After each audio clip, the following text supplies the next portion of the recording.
Well, welcome to I Didn't Know That, a show about things I didn't know. And today we are out at a very special place east of Waubun, Minnesota, at the Waubun School Forest. And this is home to the Waubun Ogama White Earth 5th and 6th graders. They come out here for half of a day. And we're going to talk to the teachers out here. We've got Nick Lenzen and Courtney Farwell. Hello.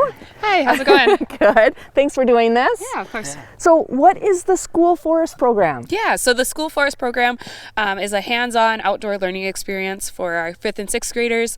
Out here we cover our social studies and our science standards. We also hit on reading and math, but we really focus in on those two. So what we do is we kind of reinvent the way we think of school. Instead of just students just sitting at a desk all day reading from chapter to chapter, we encourage our students to experience school.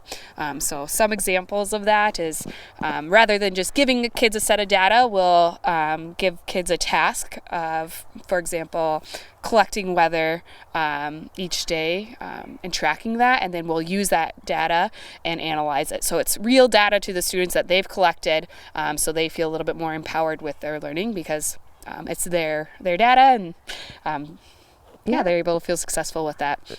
Super. And then so we're standing at, what is this? This is our outdoor classroom. We'll use this throughout the year when we just feel like it's a great time to be outside, which is every day. Mm-hmm. And then kids will come out here, we'll do our lesson here, and then usually we try to get out into the woods and let the kids go do some hands-on learning out there, and then come back here to finish up our lesson. Okay, so I am a little bit familiar with this, as my daughter is part of this program, and so she will tell me about the cumulus clouds. Oh, those are stratus clouds, and the moon phases, and I'm like, oh my gosh. So how are you teaching that, or like what do they have to do for that? Yeah, so we track the weather every day, like Courtney said, to get that data with us, and then we also track the weather, moon phases also, and then we use the clouds as kind of a greeting sometimes, that we'll have students go introduce themselves to each other in the mornings with the different types of clouds to, one, learn about the clouds, but then also get some time to interact with their classmates too while we're out here, so they can collaborate and learn those things together. Okay, well let's take a walk towards, you've got some huts that we were looking at on the way out here, and so maybe we can talk about those. So what are they doing with these huts? Yeah, so right now students just learned about animal adaptations in winter. So how are animals changing their behavior and their bodies to adapt to winter. So some animals will change the color of their fur to camouflage from predators. Some will store more fat so that they can stay warm in the winter. And so we learned about that, and now our students are tasked with building animal shelters to keep an animal warm. And their animal will be a 50 milliliter graduated cylinder filled with water.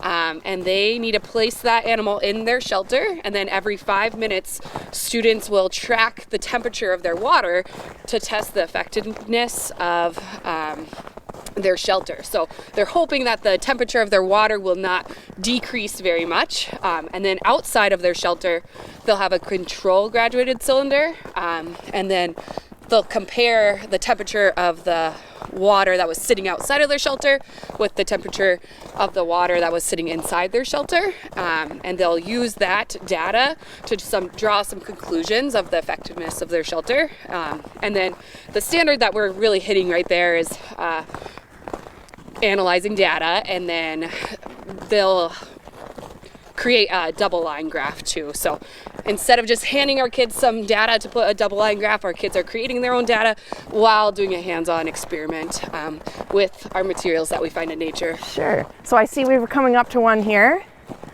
Yeah, so right in here, some students, they found a down log, and they're like, this would be really perfect for an animal to hide in here. And then they stuffed it with some mulch and some sticks and things like that to give it some insulation. And they'll place their graduated cylinder right in here, and then their control graduated cylinder would just be right outside of that. So.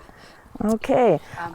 And we do have a couple more just kind of sprinkled throughout the woods too, and it's just giving the kids the opportunity to use materials that they find out here, and then build with that. Okay, so Nick, I've gotten some statistics from my daughter about certain birds. Are you the one that teaches that? Like there's a bird, is it a nuthatch that goes down the trees? tree? Yep, so they're looking for all the little crevices that the birds going up miss for their snacks and treats. So yeah, we do at the outdoor classroom and here as well, we have a handful of bird feeders that the kids get to watch and see. Occasionally we'll have some times where some kids are patient enough that they've had the birds eat out of their hands in past years, so that's a pretty cool experience for the kids to get to use. Usually about every day, right when the first group's leaving, there's a pileated woodpecker that comes and has their lunch, so the kids are always excited to see them. But yeah, and then just having them kind of looking around, you know, they're like listening even now. They're like, hey, what's that bird? What's that bird? And just to get them interested in what's around them. And what kind of growth have you seen? Yeah, so we've noticed some academic gains for our students. In years past, we had some students that were in a program and were not, and just noticing that hands-on learning, you know, is really beneficial to students, and we've seen some gains academically with their growth of understanding, but also not just academically. Our students have, our parents and our students have reported feeling better mental health-wise. So getting outside is really great for your body. Getting exposed to the sun and just being outside and breathing that fresh air is really good for our body. So parents have reported that their kids maybe are sleeping better at night or feeling less anxious or feeling more excited to go to school, where in years past they've maybe struggled to get their students to school. So in my opinion, those outweigh any academic gains, right? Like we really want to care about our students' mental health, and it's just been really exciting to see. Super. Well, we're gonna take a quick peek inside the school, the building here that was newly built last year, I believe. Yep. It was the first year they got to use it, and they do some maple syrup. And then I noticed some plants growing in there. So we'll be right back.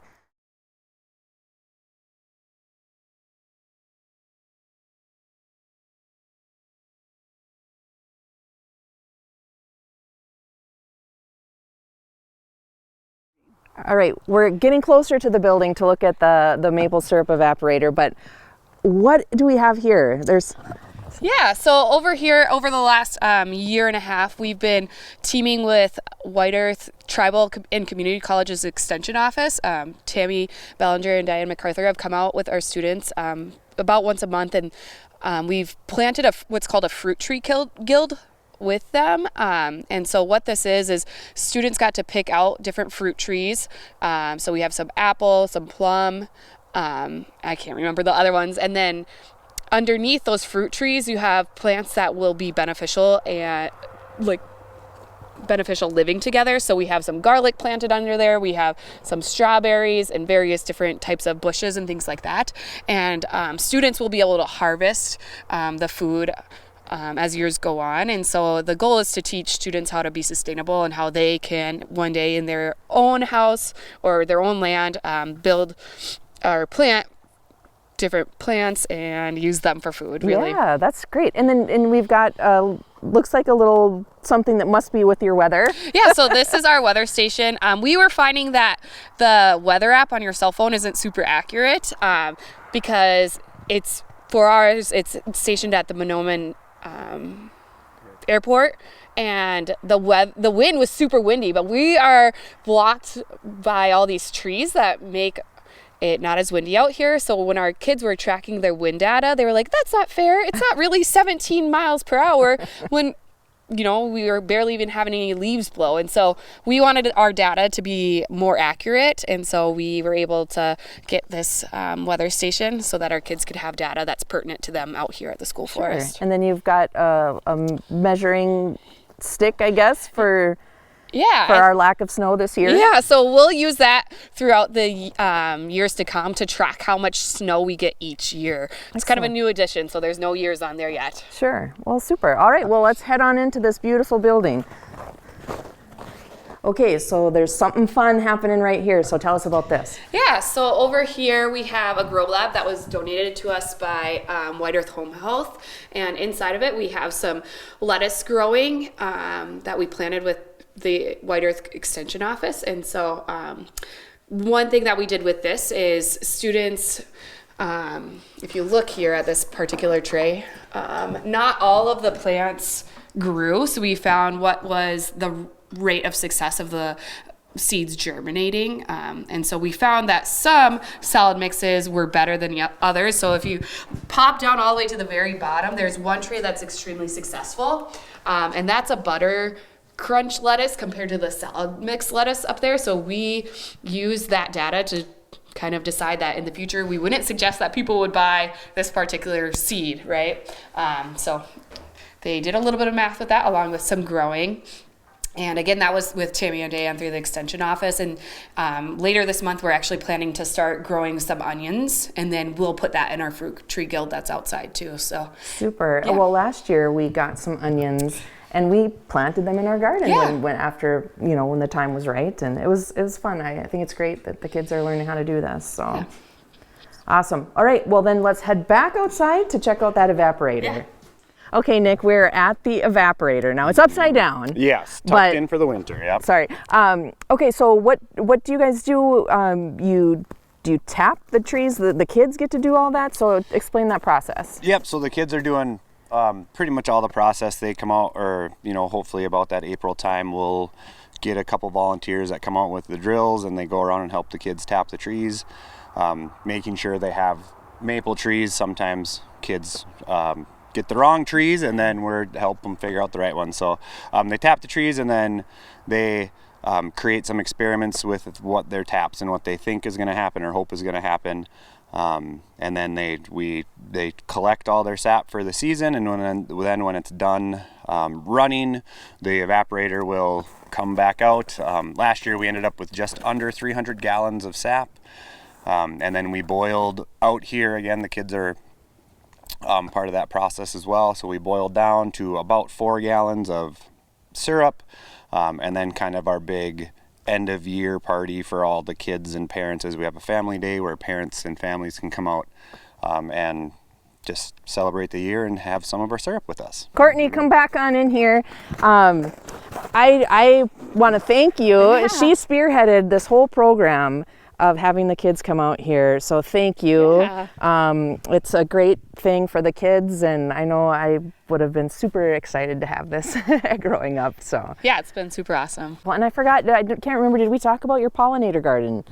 You have a turtle pollinator garden. Yes, yeah, this fall we were able to put in a pollinator garden down by the road that kids used a turtle shell, actual turtle shell they looked at and measured, and then they were able to do their math operations and procedures they needed to get it to the size we wanted to, which I believe is about 13 feet across.